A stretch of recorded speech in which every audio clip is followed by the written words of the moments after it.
Second batch वाले इसमें मर्ज हुए हैं, तुम्हारे लिए 4 या 5 क्वेश्चन इसमें ऑलरेडी आगे चल रहे हैं, 4 या 5 क्वेश्चन है ना। तो तुम लोग उस 5 क्वेश्चन को एक बार देख लेना, कोई भी डाउट हो तो पूछ लेना, है ना। जितने 4 या 5 क्वेश्चन तुम लोग पीछे चल रहे थे, इसमें पहले करवा दिया हुआ है, ठीक है। तो फोर्स तक हमने क्या कर लिया, पढ़ लिया है, ठीक। फोर्स पढ़ने के बाद अगला टॉपिक पढ़ना है क्या, फील्ड। देखो यही तरीका होता है, पहले भी हमने क्या किया, पहले फोर्स के बारे में पढ़ा है, फिर फील्ड के बारे में पढ़ा। यहां भी हमें क्या करना है, सेम करना है, पहले फोर्स फिर फील्ड। अब मैग्नेटिक फील्ड के बारे में जिसने यहाँ पे क्या किया बताया हुआ है वो है बायोट-सैवर्ट्स। इन दोनों ने क्या किया है, लॉ दिया है, बायोट-सैवर्ट्स लॉ कह रहे हैं हम इसे, और हमें यह निकालना है कि मैग्नेटिक फील्ड की वैल्यू कितनी होगी। तो मैग्नेटिक फील्ड हमें क्या करना है, अगर निकालना है तो लेट्स से हमारे पास एक इस तरह का वायर है, रेगुलर इरेगुलर किसी भी तरीके का शेप हो सकता है, और इसमें जो करंट फ्लो रहा है वो हो रहा है आई।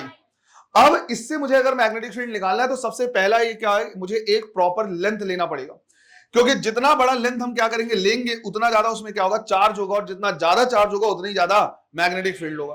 तो सबसे पहले हमने यहां पे कंसीडर कर लिया एक छोटा सा लेंथ, लेट से डीएल, छोटा सा लेंथ, और इसमें करंट फ्लो रहा है क्या, आई। पूरे आई इंटू डीएल को जब कंबाइन करके बोलते हैं, इसका टर्म होता है करंट एलिमेंट।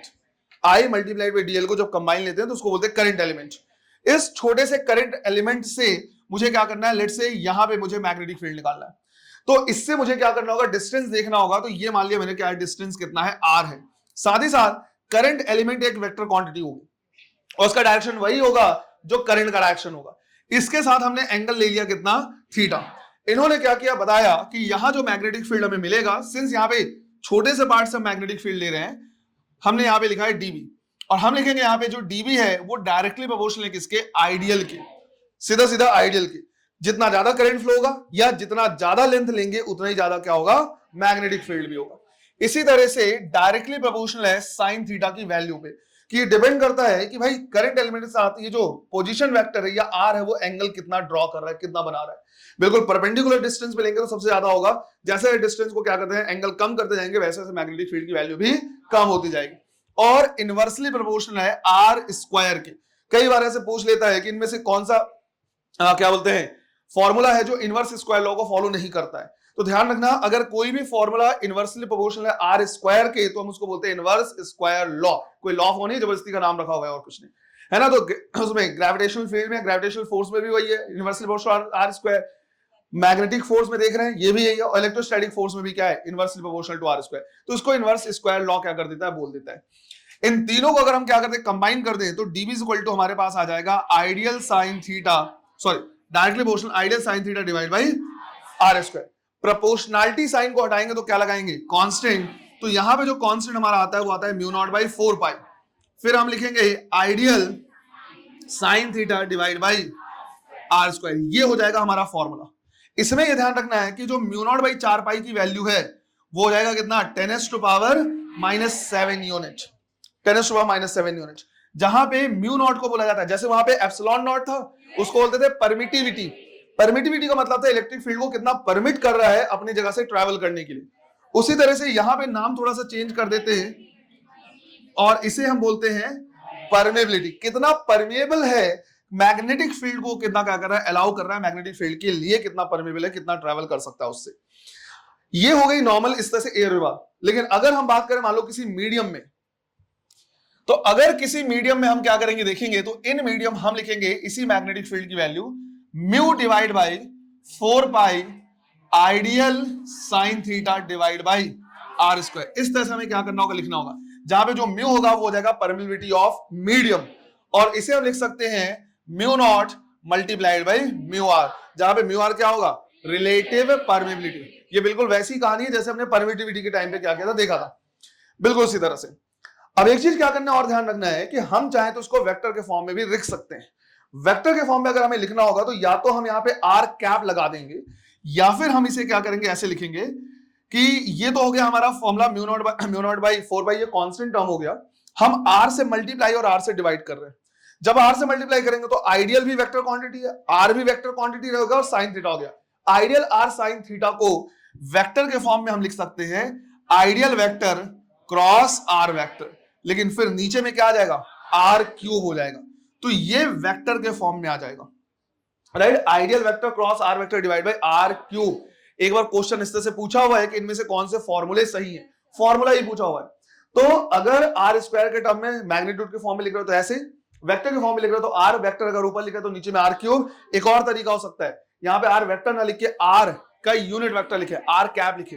अगर आर कैप लिखेंगे तो नीचे में क्या आएगा, आर स्क्वायर ही आएगा, क्योंकि आर वेक्टर को आर इंटू आर कैप लिखा जा सकता है। अगर मैं आर इंटू आर कैप लिखूंगा तो आर कैप रहेगा और इससे नीचे में आर स्क्वायर आ जाएगा। तो वैसा फॉर्मूला भी आ सकता है, ये भी ध्यान रखना है।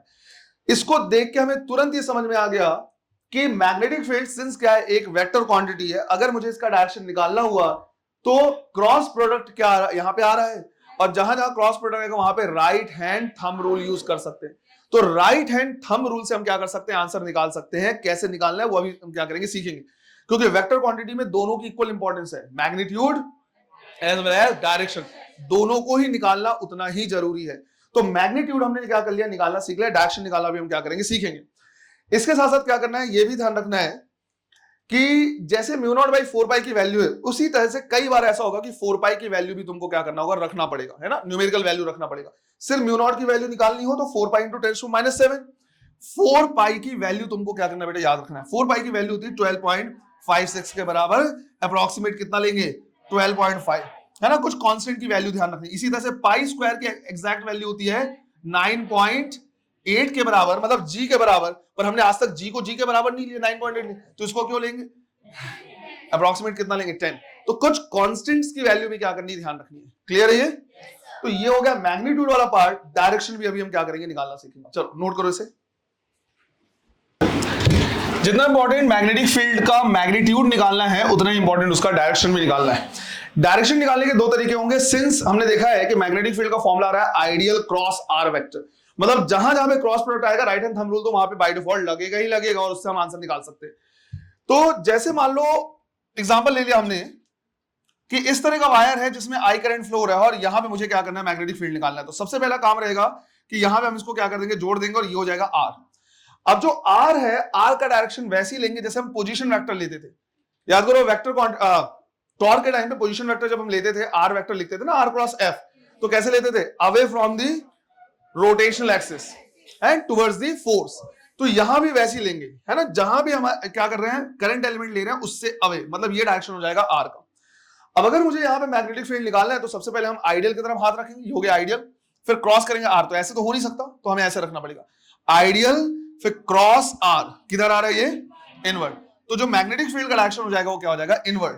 इसी तरह से मान लो करंट ऐसे फ्लो हो रहा है और यहां कहीं पे मुझे क्या करना है, मैग्नेटिक फील्ड निकालना है, तो वापस से इसको ऐसे ऐड कर देंगे, ये हो जाएगा आर। डायरेक्शन क्या होगा, away from the current element, ये हो जाएगा डायरेक्शन। अगर हम निकालेंगे तो ये आइडियल क्रॉस आर ऐसे करना पड़ेगा, तो ऐसे नहीं हो सकता, तो उसको ऐसे रखना पड़ेगा। ये हो गया आइडियल क्रॉस आर, किधर आ रहा है, आउटवर्ड डायरेक्शन। तो ये डायरेक्शन हो गया कैसा, आउटवर्ड। लेकिन यहां पे करंट का डायरेक्शन निकालने का एक और तरीका है ना, सॉरी, मैग्नेटिक फील्ड का डायरेक्शन निकालने का एक और तरीका है। जैसे यहां पे हमने बोला कि भाई by default ideal sine theta अगर आ रहा है, आइडियल क्रॉस आर आ रहा है, तो राइट हैंड थंब रूल तो लगना ही लगना है। बट तरीका एक और है कि लेट्स से कि हमने बोला करंट इस तरह से क्या हो रहा है, फ्लो, और इस तरफ मुझे क्या करना है, मैग्नेटिक फील्ड का डायरेक्शन निकालना है। तो अब हम क्या करेंगे कि करंट जो है वो किधर फ्लो रहा है, ऊपर, तो हम थंब को अपने क्या करेंगे, करंट के डायरेक्शन में रखेंगे। ये थंब डायरेक्शन हो गया, थंब हो गया करंट के डायरेक्शन में। जिधर मुझे क्या करना है, निकालना है मैग्नेटिक फील्ड, अपने पाम को, अपने हाथ को, हथेली को उधर रखेंगे और इसको क्या करेंगे, फोल्ड करेंगे। जब हम फोल्ड करेंगे तो किधर जा रहा है ये, अंदर की तरफ, मतलब इधर पे जो मैग्नेटिक फील्ड होगा वो क्या होगा, क्रॉस इनवर्ड। इसी तरह से अगर मुझे इस तरफ निकालना है तो थंब तो हम ऐसे ही रखेंगे और हाथ को रखेंगे ऐसे, तो मुझे ऐसे रखना पड़ेगा, थंब करंट के डायरेक्शन में और हथेली इधर। इसको जब हम फोल्ड करेंगे तो किधर आ रहा है, आउटवर्ड। तो इधर पे जो मैग्नेटिक फील्ड आएगा हर तरफ वो कैसा होगा, आउटवर्ड। मान लो मैंने बोला कि जो करंट है वो इस प्लेन के परपेंडिकुलर है, बाहर की तरफ, इसमें एक तार ऐसे धंसा हुआ है और करंट बाहर की तरफ आ रहा है, तो मैं करंट को ऐसे रिप्रेजेंट कर सकता हूं। ये जो डायरेक्शन हुआ किसका हुआ है, करंट का, ऐसे। और मुझे जानना है इसकी वजह से मैग्नेटिक फील्ड कैसा, तो मैं हाथ को ऐसे रखूंगा करंट के डायरेक्शन में और इसको फोल्ड करूंगा। जब मैं इसको फोल्ड करूंगा तो ये आ रहा है कैसे, एंटी क्लॉकवाइज। तो इसके वजह से जो मैग्नेटिक फील्ड होगा वो कैसा होगा, एंटी क्लॉकवाइज। ये मैग्नेटिक फील्ड का डायरेक्शन हो गया। इसी तरह से अगर मान लो मैंने बोला कि करंट इसमें अंदर की तरफ जा रहा है, ये जो डॉट है ना बेटा, ये करंट था, करंट इसमें अंदर की तरफ जा रहा है, मतलब करंट का डायरेक्शन कैसा, क्रॉस, और मुझे मैग्नेटिक फील्ड निकालना है, तो जैसे करंट जा रहा है उधर मैं रखूंगा थंब और ऐसे फोल्ड करूंगा। जब मैं फोल्ड करूंगा तो मुझे दिखेगा ये क्लॉकवाइज। तो यहां जो मैग्नेटिक फील्ड होगा वो होगा कैसा, क्लॉकवाइज। ये मैग्नेटिक फील्ड का एक्शन होगा। यहां भी सर्कुलर है, ऐसा नहीं कि यहां पे सर्कुलर नहीं है। यहां भी अगर हम क्या करेंगे, देखेंगे कि इसको इमेजिन करो यहां पे रखा हुआ है और इस तरह से हम क्या करें, ऐसे निकालें, तो ये जो है ऊपर से देखने पे ऐसा दिखेगा इस तरह से। जब ये इस तरह से दिखेगा तो ये इधर पे अंदर जाते हुए और इधर पे बाहर आता हुआ दिखेगा। क्लियर है ये? तो दोनों ही तरीका हमारे पास हो सकता है, या तो आइडियल क्रॉस आर कर लो या डायरेक्ट जिधर करंट जा रहा है उसके तरफ क्या करो, थंब रखो, है ना। ये थोड़ा सा क्या होता है, सिंपल पड़ता है ना, ये सिंपल पड़ता है, पर कहीं कहीं पे ये ज्यादा यूजफुल होता है क्योंकि वहां पे वो तुम ऐसे नहीं निकाल पाओगे। तो दोनों ही क्या करना है, यूज करना है, दोनों तरीका तुमको पता होना चाहिए। क्लियर है ये? चलो इसे हमने बायो-सेवर्ट लॉ क्या कर लिया, देख लिया है, हमें ये पता है कि उससे मैग्नेटिक फील्ड कैसे निकालना है। अब हमें क्या करना है, दो चीजें पढ़नी है जो हमारे सिलेबस में है। एक सर्कुलर लूप है, उसकी वजह से मैग्नेटिक फील्ड कितना होगा, और दूसरा अगर हमारे पास क्या है कि स्ट्रेट वायर है उसकी वजह से मैग्नेटिक फील्ड कितना होगा। और इन दोनों को पढ़ने के बाद हम क्या करेंगे, दोनों को कंबाइन करके क्वेश्चंस देखेंगे। तो सबसे पहले हमें क्या करना है, देखना है कि एक सर्कुलर लूप की वजह से मैग्नेटिक फील्ड कितना। पहले मैं बता दे रहा कि निकालना कैसे। लेट्स अज्यूम कि ये हमारे पास क्या है, एक सर्कुलर लूप है और इसमें क्या हो रहा है, करंट फ्लो हो रहा है ऐसे। अब इसकी वजह से मुझे क्या करना है, मैग्नेटिक फील्ड निकालना है। कहां निकालना है, ये हो गया इसका सेंटर वहां पे, और अगर सेंटर पे मैं एक क्या कर दूं, इस तरह से लाइन ड्रॉ कर दूं, मतलब सेंटर से एक ऐसा लाइन ड्रॉ है तो वो कहलाएगा एक्सिस, उस पॉइंट पे कहीं निकालना है। तो ये हो गया हमारा सर्कुलर लूप, ये हो गया उसका एक्सिस, और यहां कहीं पे मुझे क्या करना है, मैग्नेटिक फील्ड निकालना है। समझ में आ रहा है ये? अब अगर मैं इस लूप को ऐसे ड्रॉ करूंगा तो वो पॉइंट हवा में आ जाएगा, तो उसको दिखाने में या समझाने में प्रॉब्लम जाएगी। तो हम इसको क्या करेंगे, ऐसे ड्रॉ करेंगे इस तरह से। तो जो लूप हम ड्रॉ करने वाले हैं वो ऐसे ड्रॉ करने वाले हैं इसमें, और उसके एक्सिस पॉइंट पे या एक्सियल पॉइंट पे हमें क्या करना है, मैग्नेटिक फील्ड निकालना है। अगर एक बार एक्सियल पॉइंट में निकाल लेंगे तो वहां से हम सेंटर पे भी क्या कर लेंगे, निकाल लेंगे। तो टॉपिक डालना है मैग्नेटिक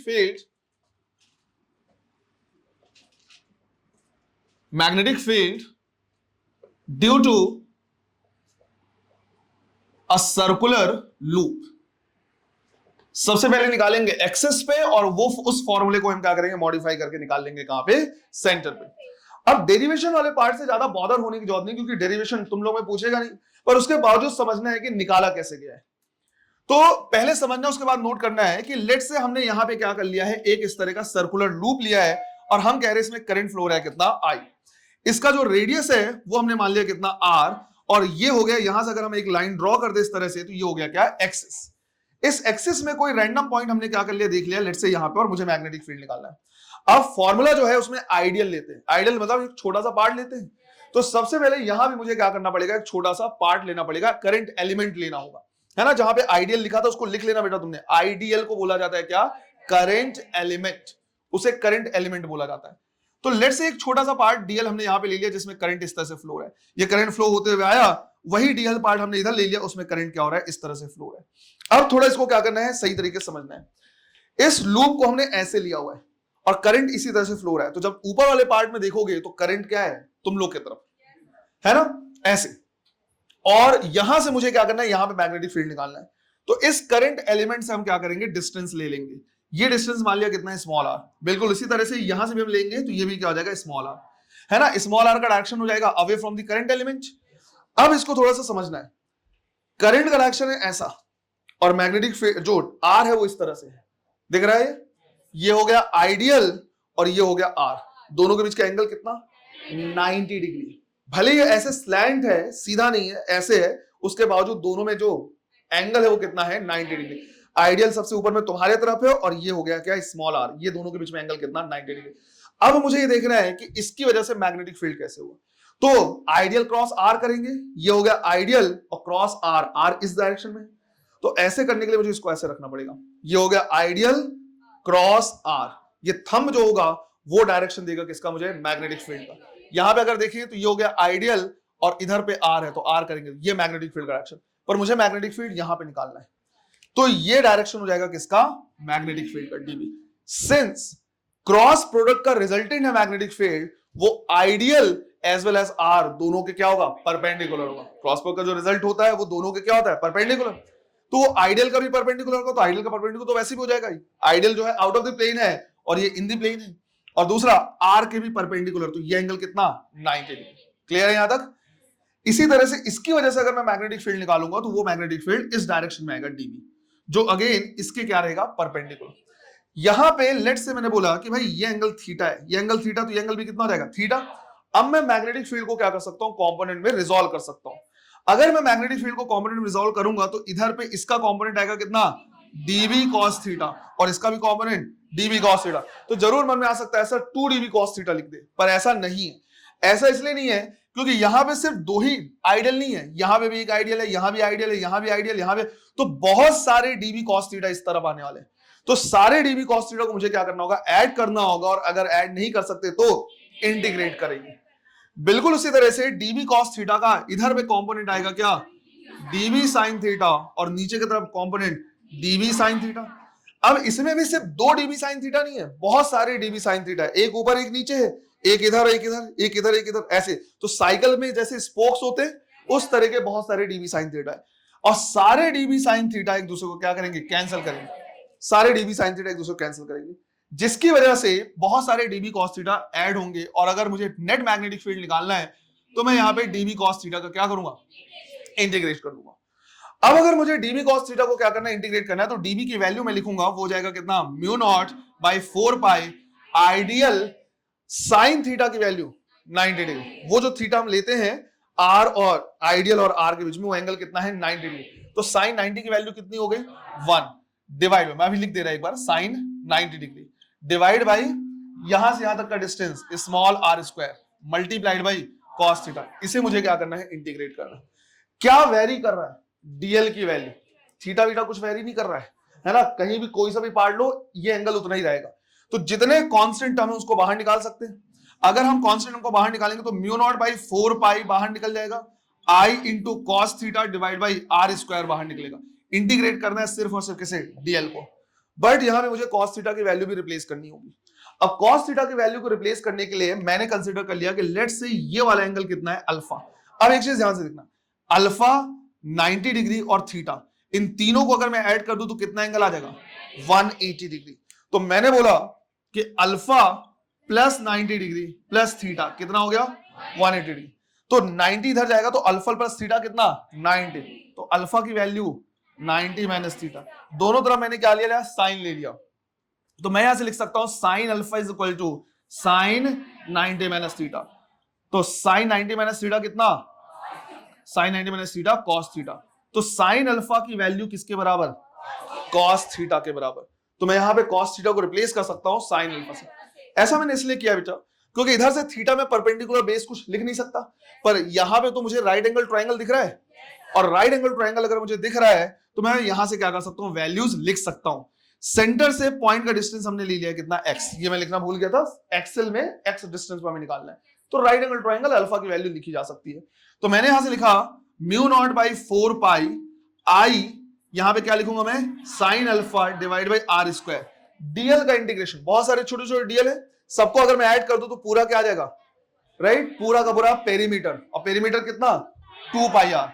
तो मैंने इसको क्या कर दिया, वैसे लिख दिया, मैंने इसको लिखा 2 पाई इंटू आर। अब फर्दर अगर सॉल्व करें तो म्यू नॉट बाई 4 पाई ये हो गया, I divide by r square हो गया, आर स्क्वायर की वैल्यू हम यहां पे पुट करेंगे, पहले लिख दे रहे हैं, और साइन अल्फा क्या लिखेंगे, परपेंडिकुलर डिवाइड बाई हाइपोटेन्यूस। तो ये हो जाएगा क्या, r divide by small r multiplied by 2 pi r. 2 pi से ये कैंसिल हो जाएगा, हमारे पास यहां पे आया magnetic field is equal to, अगर सबको रियल प्रॉपर लिखें तो mu naught I R square divide by 2 into small R cube. अब यहां से मैं क्या कर सकता हूं, स्मॉल आर की वैल्यू निकाल सकता हूं। Small R is equal to हो जाएगा R square plus X square का स्क्वायर रूट, तो R square plus X square का स्क्वायर रूट, ये हमने लिख दिया। अब यहां पे वैल्यू पुट करेंगे तो क्यूब है तो क्या लिखेंगे, R square plus X square to the power 3/2, 1/2 था और क्यूब ऑड हो गया। क्लियर है ये आता है हमारे पास मैग्नेटिक फील्ड की वैल्यू एट एक्सियल पॉइंट। इसमें भी अगर एक लूप ना होके एन लूप रहे तो यही magnetic field N times increase हो जाएगा। एक में अगर इतना है तो एन में एन टाइम्स हो जाएगा। तो हम यहां पे लिखेंगे for N number of turns, इतने टर्न के लिए जो मैग्नेटिक फील्ड मिलेगा हमें कहां पे, एक्सियल पॉइंट पे या एक्सिस पे, वो mu naught N I R square divide by 2r² plus x² to the power 3/2। अगर तुम इस फॉर्मूले को याद रख पाए तो बहुत बढ़िया क्वेश्चन क्या होता है इससे बनता है। कई बार तुम्हारी किस्मत अच्छी हुई तो हो सकता है क्वेश्चन यही पूछ ले कि इनमें से कौन सा फॉर्मूला सही है ना। थोड़े से भी कॉम्प्लिकेटेड फॉर्मूले तो फॉर्मूले ही क्या कर लेता, पूछ लेता है। तो अगर तुम इसको याद रख पाए तो बहुत बढ़िया हो जाएगा। इसी फॉर्मूले से हम सेंटर के लिए भी क्या कर सकते हैं, डिराइव कर सकते हैं। अगर हम बात करें एट सेंटर तो कौन सी वैल्यू बदल जाएगी इसमें, x की वैल्यू कितनी हो जाएगी, 0, क्योंकि सेंटर से यहां का हमने डिस्टेंस x लिया था, x की वैल्यू 0 रख देंगे। तो एट सेंटर अगर हम x की वैल्यू क्या रखें, 0 रखें तो r² टू द पावर 3/2, ये 2 और 2 कैंसिल, क्या हो जाएगा r³। अब ऊपर में यहां पे r² और नीचे में r³, नीचे में बचेगा। तो मैग्नेटिक फील्ड एट सेंटर हमें मिलेगा μ0 Ni डिवाइड बाई 2r। अब ऊपर वाला फॉर्मूला तुम याद रख पाओगे या नहीं रख पाओगे वो तो अलग चीज है, लेकिन ये फॉर्मूला तो तुम्हें किसी भी कीमत पे याद होना ही चाहिए। μ0 Ni डिवाइड बाई 2r। अगर सिंगल लूप है तो μ0 I बाई 2r, आधा लूप है तो half of μ0 I by 2r, तो μ0 I बाई 4r। 1/4 लूप है तो 1/4 ऑफ μ0 I बाई 2r। ऐसे करते जाना है। एटॉमिक स्ट्रक्चर जब हम पढ़ेंगे, सॉरी एटॉमिक मैग्नेटिज्म जब हम पढ़ेंगे तो वहां पे भी इसका क्या होगा, रोल होगा, ध्यान रखना। क्योंकि करंट इलेक्ट्रिसिटी के टाइम में मैंने तुमको पहले ही क्वेश्चन कराया था कि एक इलेक्ट्रॉन जो है v वेलोसिटी से क्या कर रहा है, r रेडियस में घूम रहा है, तो करंट जनरेट करेगा। अब हमने ये सीख लिया कि अगर कहीं पे करंट फ्लो हो रहा है सर्कुलर पाथ में तो वहां पे मैग्नेटिक फील्ड भी होगा। इसका मतलब ये हुआ कि अगर कोई इलेक्ट्रॉन क्या कर रहा है, रिवॉल्व कर रहा है, तो उसकी वजह से करंट जनरेट हुआ, और करंट अगर जनरेट हुआ तो वहां पे सेंटर पे मैग्नेटिक फील्ड होगा। एक एटम अपने आप में मैग्नेट की तरह क्या कर सकता है, बिहेव कर सकता है। तो कितना मैग्नेटिक फील्ड जनरेट करेगा वो हम क्या कर सकते हैं, निकाल सकते हैं। यहां पे करंट की वैल्यू पुट कर देंगे और मैग्नेटिक फील्ड आ जाएगा। क्लियर है ये? चलो इसे भी नोट करो।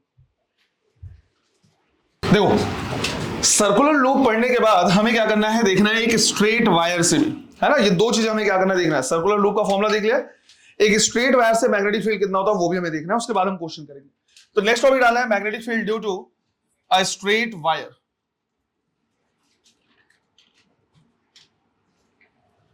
Due to a straight wire।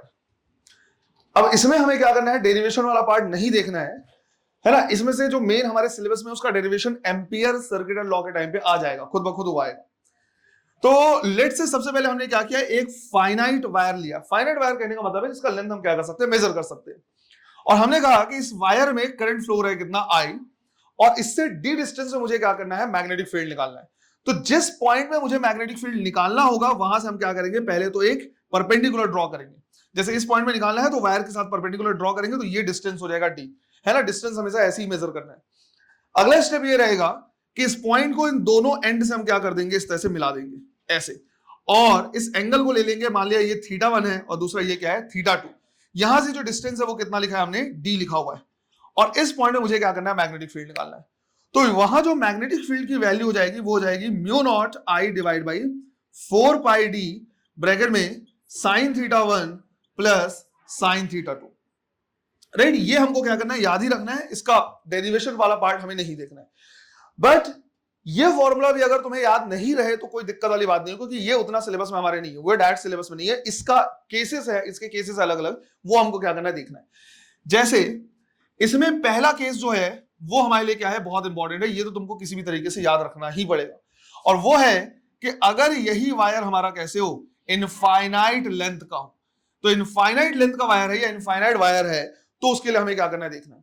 अब अगर यही वायर इनफाइनाइट लेंथ का हो गया, इसका मतलब है कि दोनों जो छोर है वो हमको नहीं पता कि कहां तक जा रहे हैं और कहां से आ रहे हैं। लेकिन इससे मुझे क्या करना है, मैग्नेटिक फील्ड निकालना है इस पॉइंट पे। तो मैंने सबसे पहले परपेंडिकुलर ड्रॉ कर दिया और मैंने बोला कि ये डिस्टेंस कितना है, डी है। अब दूसरा काम ये होगा कि इसको इनके एंड से हमें मिलाना है। बट सिंस ये इनफाइनाइट तक गए हैं, हमें इनको क्या करना पड़ेगा, पैरेलल ड्रॉ करना होगा। और हम ये मान के चलेंगे कि पैरेलल लाइन कहां पे जाके मिलेंगे, इन्फिनिटी में, जिससे ये θ1 और ये θ2 दोनों की वैल्यू कितनी रहेगी, 90। तो यहां पे θ1 इज इक्वल टू θ2 90 डिग्री होगा। sin 90 की वैल्यू 1 प्लस sin 90 की वैल्यू 1 2 हो जाएगा। तो मैग्नेटिक फील्ड होगा यहाँ पे μ0 I बाई 4πd, और यहाँ पे 1 और यहाँ भी 1, 2 से ये कैंसिल होगा, मैग्नेटिक फील्ड आएगा μ0 I बाई 2πd। ये अगेन वो फॉर्मूला है जो तुमको किसी भी तरीके से याद होना चाहिए, क्योंकि ये सिलेबस में है। इसका डेरिवेशन एम्पियर सर्किट लॉ में आएगा। जब हम पढ़ेंगे ECL तो उस टाइम पे आ जाएगा कि कैसे μ0 I बाई 2πd आया है। ये हमको याद रखना है। इसी तरह से सेकंड हमारे पास केस हो जाएगा semi infinite wire. Semi infinite wire, एक चीज ध्यान रखना है, मैथ्स में सेमी इनफाइनाइट जैसा कुछ नहीं होता है। यहां पे सेमी इनफाइनाइट का मीनिंग होता है कि एक छोर तो हमें पता है कि हाँ यहां पे है, और दूसरा छोर कहां तक गया है वो हमें नहीं पता।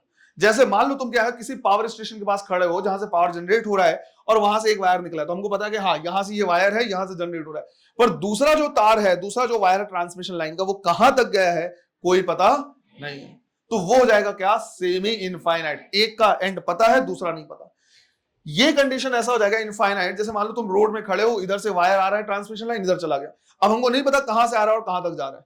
तो अगर कभी इस तरह का ट्रांसमिशन लाइन दे दिया और बोला है कि जमीन पे मैग्नेटिक फील्ड कितना है वो निकालो, तो ट्रांसमिशन लाइन से जमीन तक या फ्लोर तक हमें डिस्टेंस पता होना चाहिए, और ये पता होना चाहिए उसमें कितना करंट फ्लो हो रहा है, और इनफाइनाइट वायर हम उसको क्या कर सकते हैं, ले सकते हैं। तो यहां हमारे पास क्या है, सेमी इनफाइनाइट वायर, एक एंड मुझे पता है जबकि दूसरा एंड मुझे नहीं पता कहां तक जा रहा है, और करंट फ्लो रहा है कितना, आई। यहां मुझे क्या करना है, मैग्नेटिक फील्ड निकालना है। तो सबसे पहला तरीका वही रहेगा कि यहां से हम क्या करेंगे, परपेंडिकुलर ड्रॉ करेंगे। ये डिस्टेंस हो गया कितना, टी। इसमें से अगर हम क्या करें देखेंगे तो एक एंगल तो कितना हो जाएगा, 90 डिग्री, जबकि दूसरा एंगल हमें डेफिनेट पता होगा कि कितनी होगी।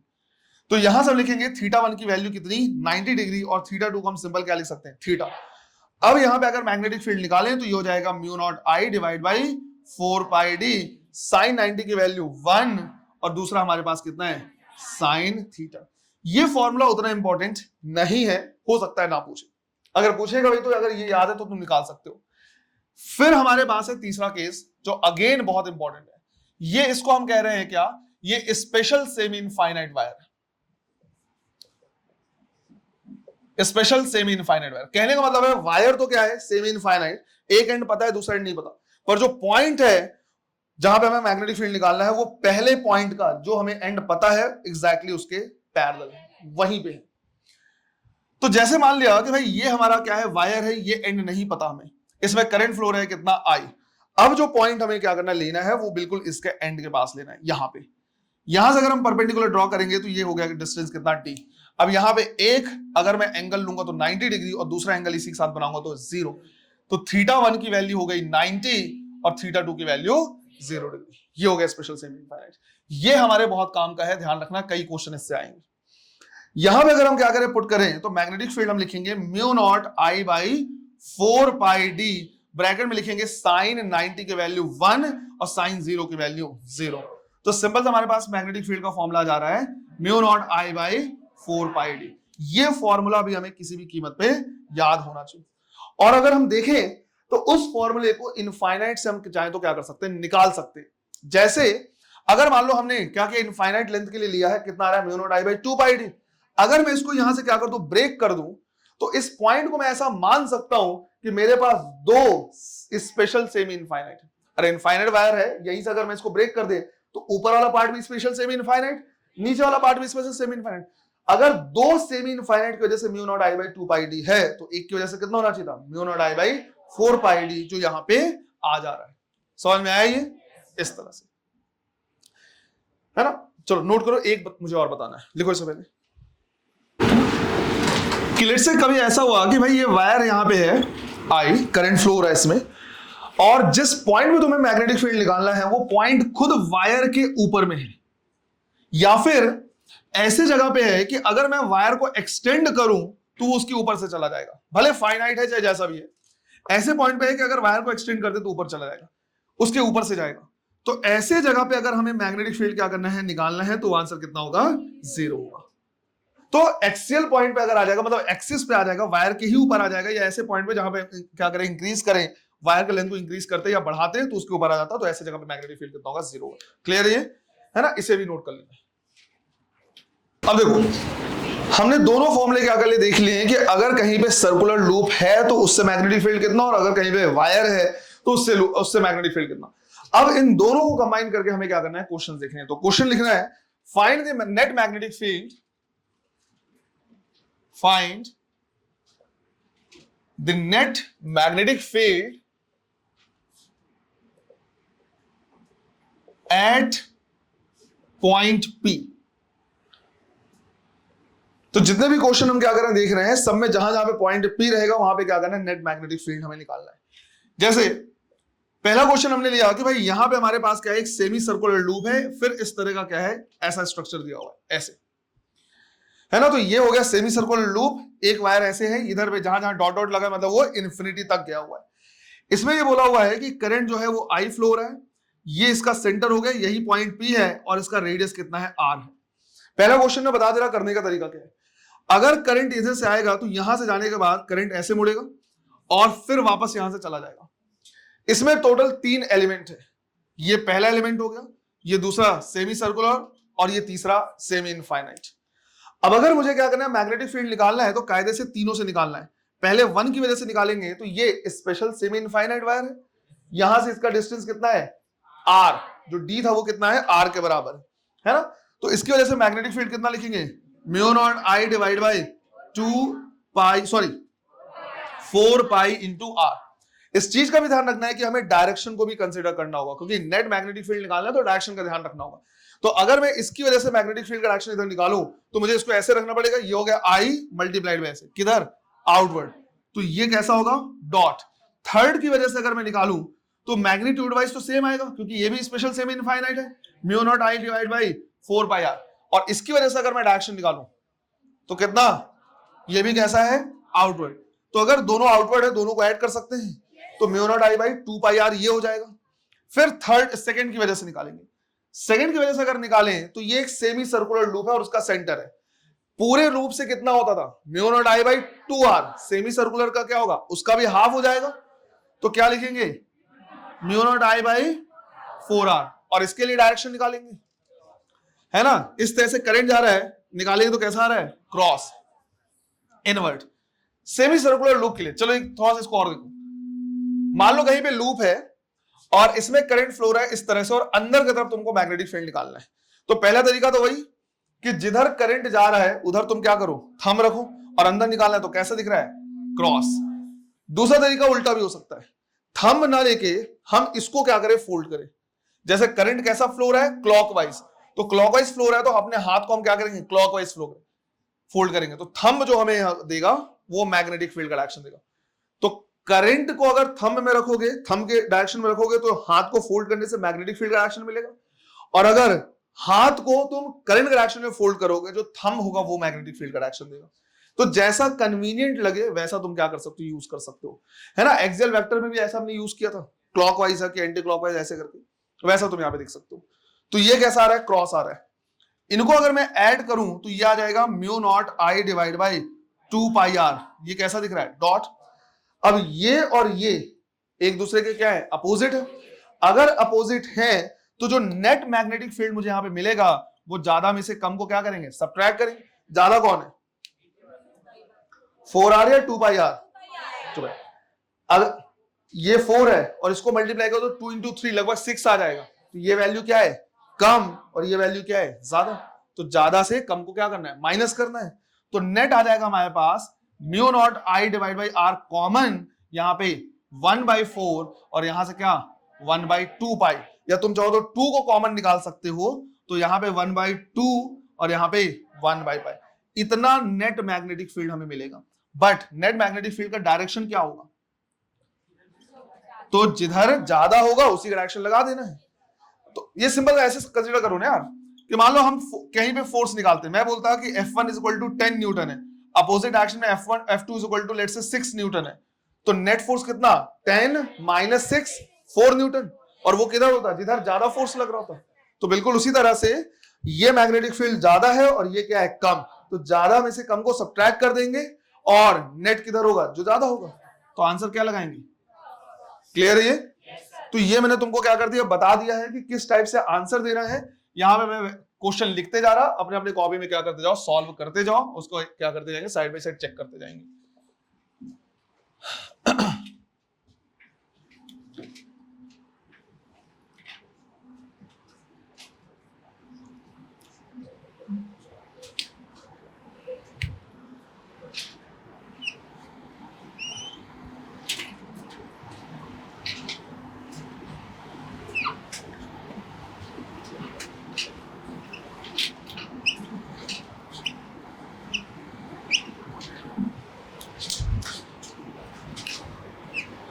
है। यहाँ पे इसी रेड कलर से जो ड्रॉ किया गया है, ये वायर आया ऐसे, ये इस तरह गया और इधर से वापस चला गया है ना। ये पॉइंट पे है, यहाँ पे नेट मैग्नेटिक फील्ड क्या करना है, फाइंड आउट करना है।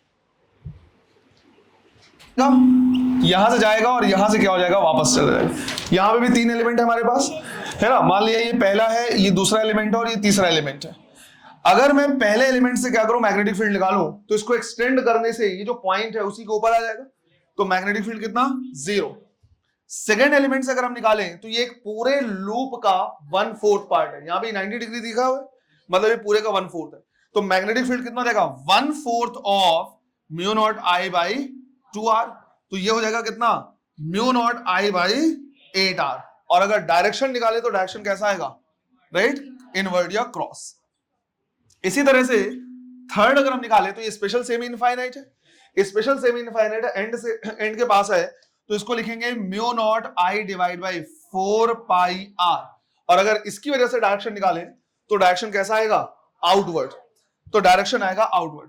तो ये दो मैग्नेटिक फील्ड आ रहे हैं और दोनों एक दूसरे के क्या है, अपोजिट है। ज्यादा कौन है, राइट, 8r वाला, क्योंकि यहाँ पे 4 × 3 करो तो 12 आ जाएगा, तो ये कम हो जाएगा और ये ज्यादा। तो नेट मैग्नेटिक फील्ड अगर हम क्या करेंगे, लिखेंगे तो B2 माइनस B3 क्या आगे कॉमन आ जाएगा, mu naught I divide by 4r common निकाल सकते हैं। यहाँ पे बचेगा 1/2 और यहाँ पे 1/π। और आंसर वो डायरेक्शन किसका लगाएंगे, राइट, जो ज्यादा होगा उसका। ऐसा देखो, थर्ड क्वेश्चन जो है वो इस तरह से है कि हमारे पास क्या है, एक इस तरह का पूरा लूप है। यहां पे एक छोटा सा पॉइंट हमने क्या किया, हटा दिया ऐसे, छोटा सा, पर इसका कोई इफेक्ट नहीं होगा, हल्का सा हमने कट किया हुआ है, इसका इफेक्ट नहीं होगा। इसको पूरा लूप ही लेके चलना है ऐसे। और इस तरह का क्या है, ये दिया हुआ है, मतलब यहां से ये क्या है, कनेक्टेड नहीं है, ध्यान रखना। ये इंफिनिटी तक गया है, ये इंफिनिटी तक गया है। ये पॉइंट हमारा P, इसका रेडियस गिवन है कितना R, और इसमें करंट फ्लो रहा है कितना I, है ना। यहां पे मैग्नेटिक फील्ड निकालना है, करो ही है। ये करंट ऐसे जाएगा और वापस से घूम के ऐसे क्लॉकवाइज होगा और फिर इधर निकलेगा। तो इसमें जो करंट का डायरेक्शन होगा वो इस तरह से होगा, यहां से आएगा और ऐसे निकल जाएगा। इसमें भी टोटल 3 एलिमेंट ले सकते हैं। ये पहला एलिमेंट है, ये दूसरा एलिमेंट है, और ये क्या है, तीसरा एलिमेंट है। अगर मैं B1 की वजह से निकालू तो स्पेशल सेमी इनफाइनाइट है, ये पॉइंट वहीं पे है। हम लिखेंगे कितना, mu naught I divide by 4 pi R. और डायरेक्शन अगर निकालें तो कैसा आएगा, आउटवर्ड डॉट आएगा। इसी तरह से थर्ड वाले से लिखें उससे तो सेम आएगा, mu naught I divide by 4 pi R, और वो भी कैसा, डॉट। तो इनकी वजह से जो नेट मैग्नेटिक फील्ड हो जाएगा वो जाएगा mu naught I divide by 2 pi R, और ये डॉट रहेगा। अगर मैं इस छोटे से पॉइंट को इग्नोर करूं तो बेसिकली दोनों सेमी इनफाइनाइट मिलकर कितना, इनफाइनाइट ही तो है। फिर हमारे पास है एक लूप, इस लूप को पूरा कंसीडर करना है हमें। तो सेकंड हम लिखेंगे यहां पे कितना, mu naught I divide by 2r। और इसकी वजह से अगर हम क्या करें, निकालें तो कैसा आ रहा है, इनवर्ट आ रहा है। दोनों अपोजिट डायरेक्शन में आ रहे हैं, है ना। एक है mu naught I by 2r, दूसरा है mu naught I by 2 pi R. ज्यादा कौन है, mu naught I by 2r। तो यहां से नेट मैग्नेटिक फील्ड अगर हम क्या करेंगे, निकालेंगे तो हम लिखेंगे mu naught I divide by 2r common आ जाएगा। यहां पे क्या बचेगा, 1, और यहां पे 1/π। और डायरेक्शन किसका लगाएंगे, क्रॉस का। तो ये हो जाएगा हमारे पास नेट मैग्नेटिक फील्ड। अगले क्वेश्चन में, फोर्थ क्वेश्चन में हमारे पास क्या है, हमने एक वायर इस तरह से लिया, उसको ऐसे घुमाया और घुमा के वापस ऐसे ले गए। वायर जो है इंसुलेटेड है, मतलब क्या है उसका समझा दे रहा। तो हमारे पास कुछ ऐसा है कंडीशन, इस तरह का वायर है, ऐसे हम लेके गए, फिर इसको इधर से घुमाया और इधर से इधर लेके चले गए। समझ में आ रहा है ये?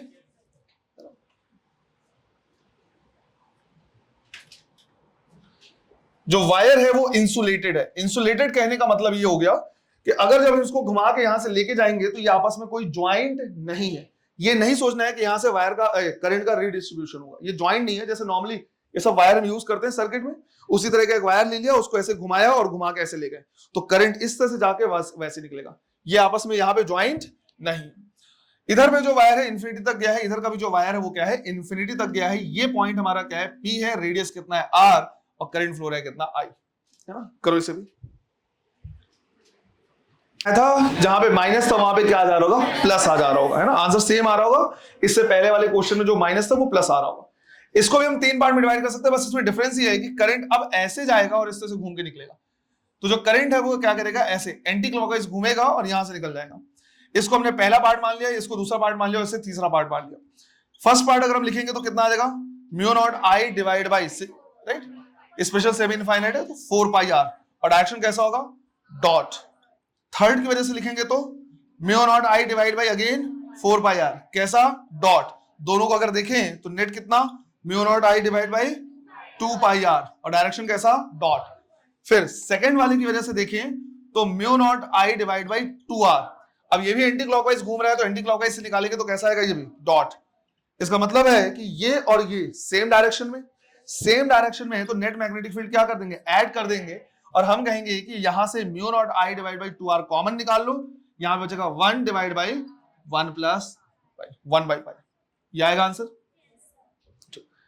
नेक्स्ट में हमारे पास क्या क्या आ जाए, सर्कुलर आर्क दिया है, करंट फ्लो रहा है आई, ये इसका सेंटर है, रेडियस है r, ये एंगल है थीटा, ये पॉइंट है P। इसमें मुझे क्या करना है, निकालना है नेट मैग्नेटिक फील्ड।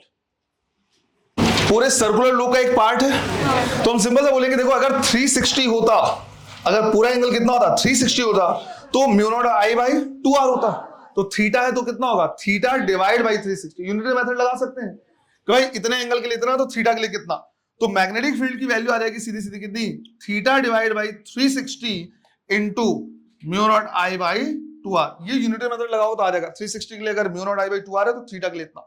या फिर अगर ये एंगल रेडियन में दिया हुआ है तो तुम लिखोगे इसी को theta divide by 2 pi mu naught I divide by 2r। तो रेडियन में अगर दिया रहेगा तो ऐसे, एंगल में अगर डिग्री में दिया रहेगा तो इस तरह से निकाल सकते हो। जैसे 180 रहेगा तो सेमी सर्कुलर लूप 180 बाई 360 कितना, हाफ, तो half of mu naught I by 2r। 1/4 part होता तो 90 डिवाइड बाई 360 1/4 आ जाता। अरे कर लोगे, राइट। ये कौन सा क्वेश्चन था यार, ये 5th था, ठीक है।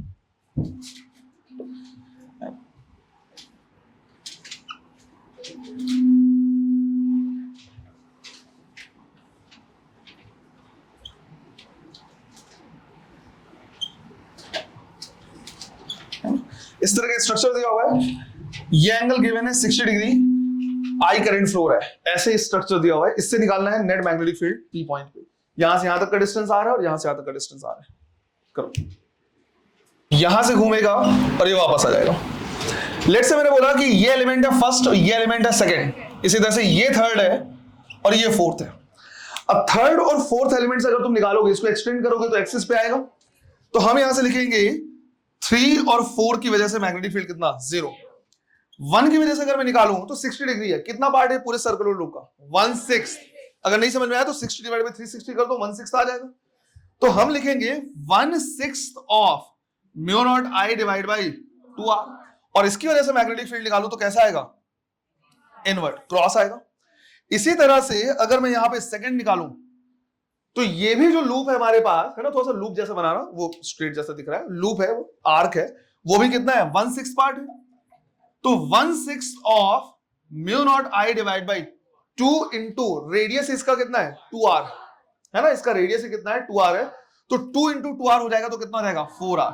और उसकी वजह से मैग्नेटिक फील्ड अगर हम क्या करें, निकालें तो कैसा आएगा, राइट, आउटवर्ड।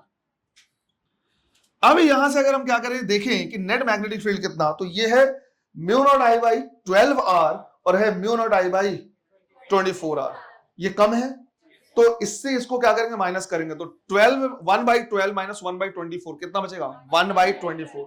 तो आंसर हमारा आ जाएगा mu naught I divide by 24r, और डायरेक्शन किसका लगाएंगे, जो ज्यादा होगा उसका। क्लियर है ये क्वेश्चंस अभी कंप्लीट नहीं हुए हैं, कल वाली क्लास में भी हम क्या करेंगे, कुछ इस तरह के क्वेश्चंस देखेंगे, इंपॉर्टेंट रिजल्ट्स हमें देखने हैं और कुछ न्यूमेरिकल वैल्यू भी देखने, न्यूमेरिकल्स भी देखने। मैंने ये ऑब्जर्व किया है कि कई बार जब इस तरह से आई आर सब करके करा रहा सॉल्व, तो तुम कर ले जा रहे हो, इसी क्वेश्चन में मैं आई की वैल्यू दे दे रहा, रेडियस दे दे रहा, नंबर ऑफ टर्न्स दे दे रहा, तो उसमें गड़बड़ कर दे रहा हूं, पता नहीं क्या चल रहा है तुम्हारे साथ। तो कल की क्लास में भी हम क्या करेंगे, यहीं से शुरू करेंगे, है ना, इसी के आगे प्रोसीड करेंगे और क्वेश्चन करेंगे और कुछ न्यूमेरिकल्स भी करेंगे। जेई में एक बढ़िया क्वेश्चन आया, वो भी हम क्या करेंगे, देखेंगे, बढ़िया क्वेश्चन है, नीट में भी आने लायक है वो, तो यहां से हम क्या करेंगे, प्रोसीड करेंगे। क्लियर है ये, चलो, थैंक यू।